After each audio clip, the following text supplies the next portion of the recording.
Merry Christmas, everyone. We're through with another month. Without further ado, let's get into the movies.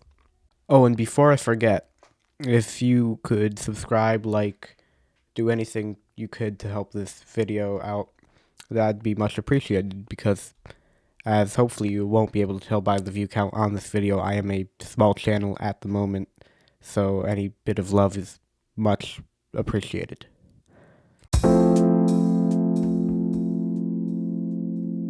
On the 4th, I watched Tenet. It's certainly an interesting film. I'm not really sure what to think about it, but yet I have so many thoughts. The plot is definitely overcomplicated, and it takes a lot from the film itself, like to the point where two of the main characters are complete blank slates, one even without a name, and the third one's emotional depth comes from a single child.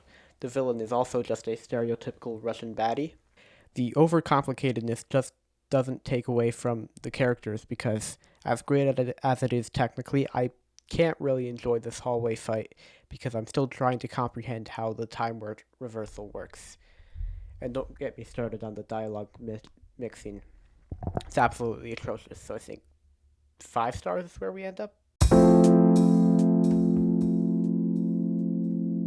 Next, I watched Avengers Age of Ultron. It's fine. Completely standard MCU stuff here.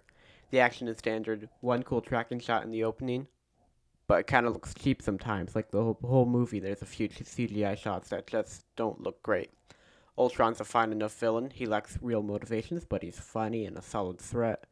Team dynamics and characters really make this one. The conflicting Captain Tony, the focus on Hawkeye and the lesser members, and the new additions to the team. It's also got some great jokes. Solid watch, 7 out of 10.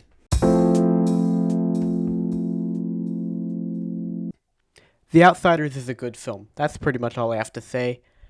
I haven't read the original book yet, but I hear it's a faithful adaptation. It gets most of its juice out of that story. Outside of that, it's still a competently made film. Really pretty at times. The casting is just perfect. Really hooks you in and makes you savor that hour and a half runtime. 8 out of 10.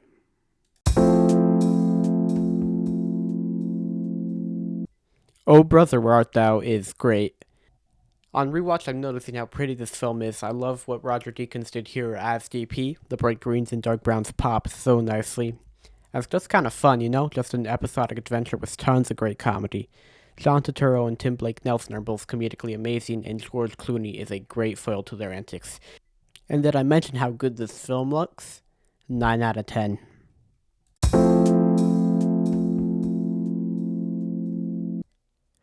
I really wanted to love Captain America Civil War. I really did.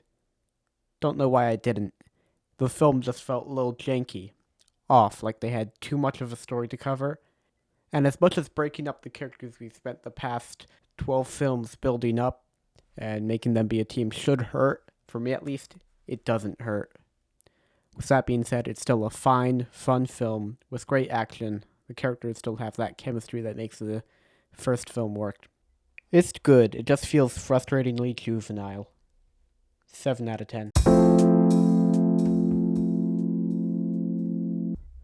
So I decided to go out of my house for once, and I saw Springsteen Deliver Me From Nowhere. I am a Bruce Springsteen fan, although I'm not that much into Nebraska or even born in the USA for that matter. And what this movie does is what all biopics should strive to do. Ask not only who is Bruce Springsteen, but also why is Bruce Springsteen, and also tell an amazing, fully complete story without awful pacing issues or trying to tell too much. So yeah, good script. Really good script. Jeremy Allen White was doing great in the titular role, but the filmmaking feels a little basic. Nothing really stood out to me. It's probable that I'm biased since I'm a fan, so I'll give it a 9. But I'm not sure how a non-fan would react to this, so let me know in the comments what you all thought of this.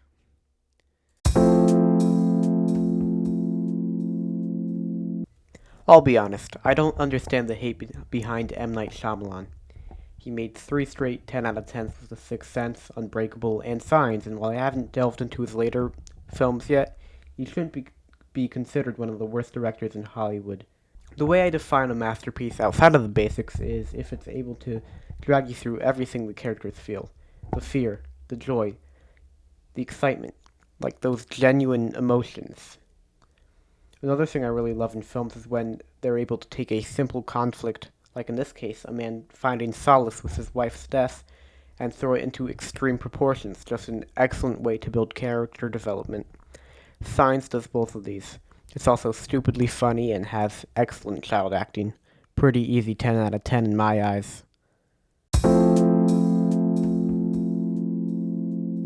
Okay, Butch Cassidy and the Sundance Kid. It's a pretty fun western. There are a lot of great gags in this. I especially love the scene where they're trying to rob a bank, but they don't speak Spanish.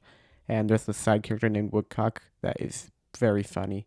Paul Newman and Robert Redford work against each other so well. It's like they're Clooney and Pitt in Ocean's 11. It's that kind of electric chemistry. Still has a couple problems though. There's a lot of really jarring tonal shifts, and it feels abrupt at times. And the film is in desperate need of a good score.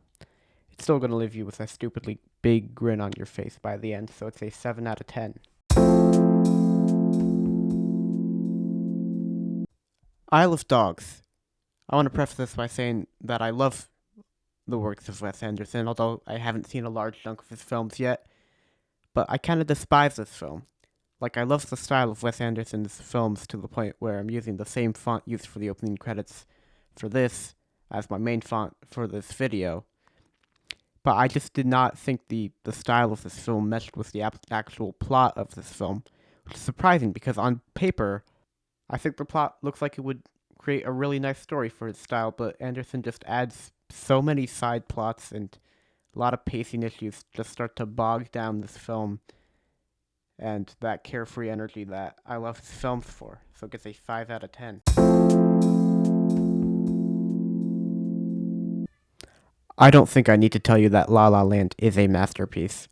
I will anyway, though. Of course, all the basics of a good film are in here. The screenplay is great. Both leads knock it out of the park here.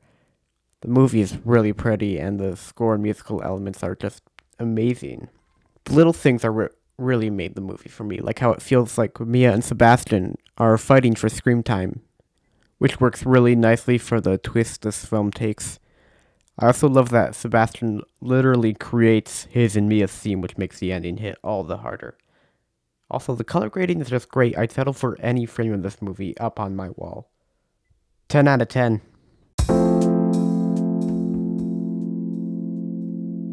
And for my final film of November, Singin' in the Rain. What gelled with me most for this was seeing how far Hollywood had come in just 20 years and seeing how far it had to come in the next 70. And despite that, the fact that it is 70 years old, there's only a few moments where it feels dated.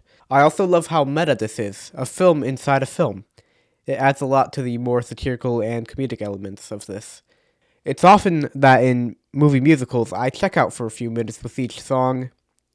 That's not the case with Singin' in the Rain. 8 out of 10.